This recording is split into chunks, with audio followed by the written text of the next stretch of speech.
The historic, legendary, famous pediment atop the New York Stock Exchange consists of 11 figures.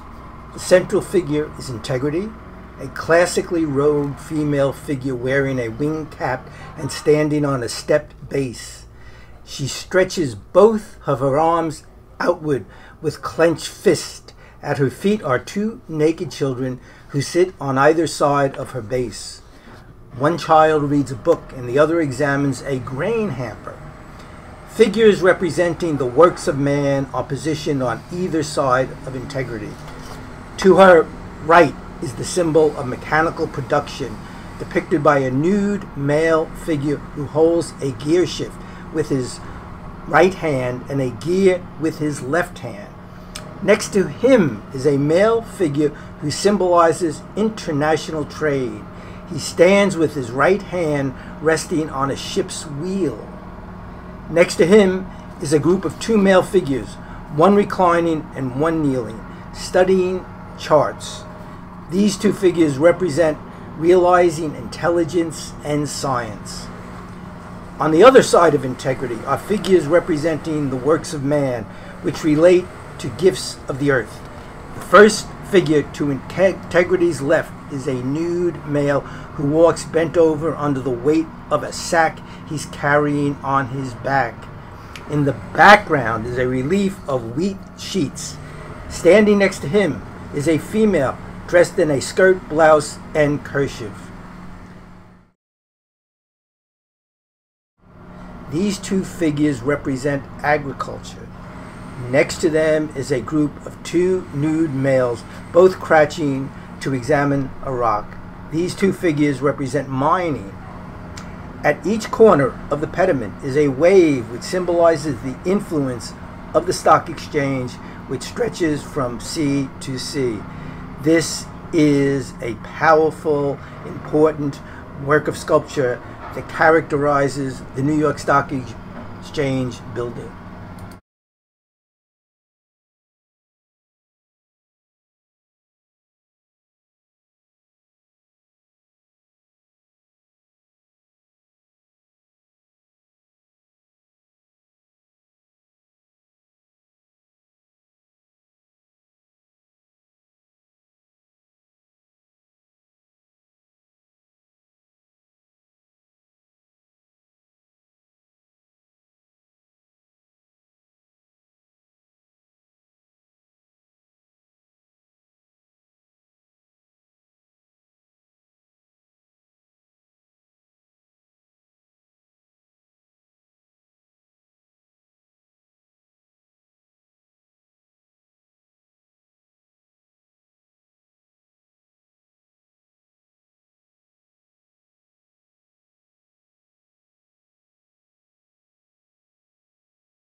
From Monday the 23rd, the New York Stock Exchange has decided to close the trading floor.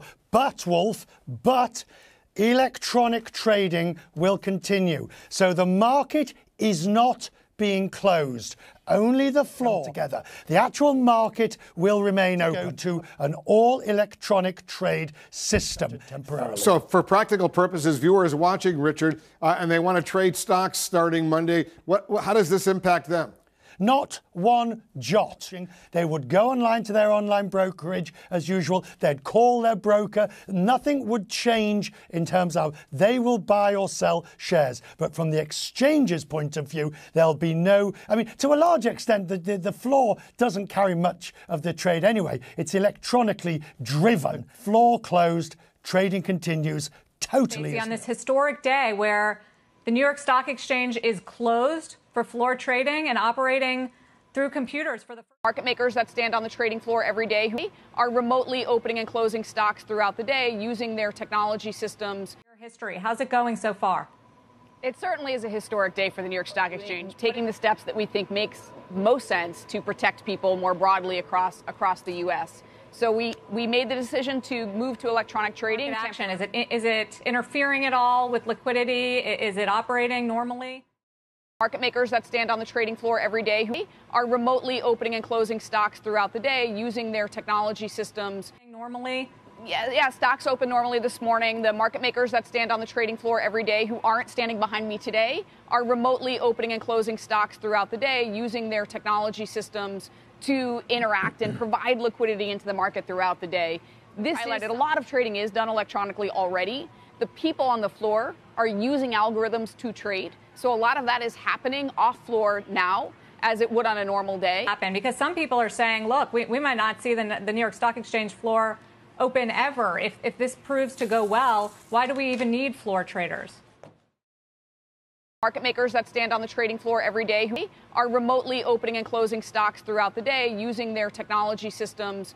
So like any industry, we've introduced technology to scale their products and services, scale their businesses. So that's why there are fewer people on the trading floor today, is because they're using technology to accomplish so much more.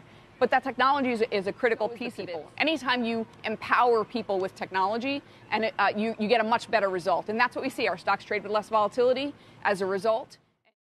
Market makers that stand on the trading floor every day who are remotely opening and closing stocks throughout the day using their technology systems.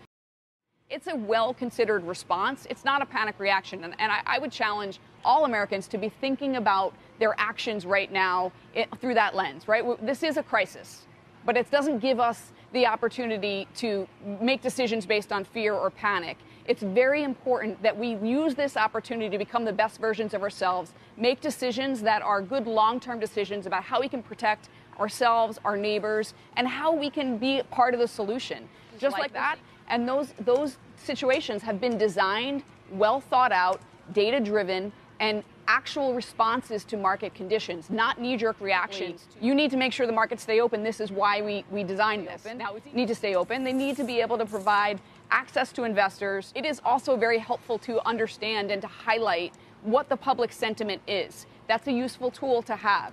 On its own, I think it's really critical that people have access to their money, but having the markets reflect back how Americans are dealing with this challenge is a very useful tool as well. Stacey Cunningham, thank you for joining us.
Exchange. Bears, bulls? Who needs them, Wall Street? You've got moi!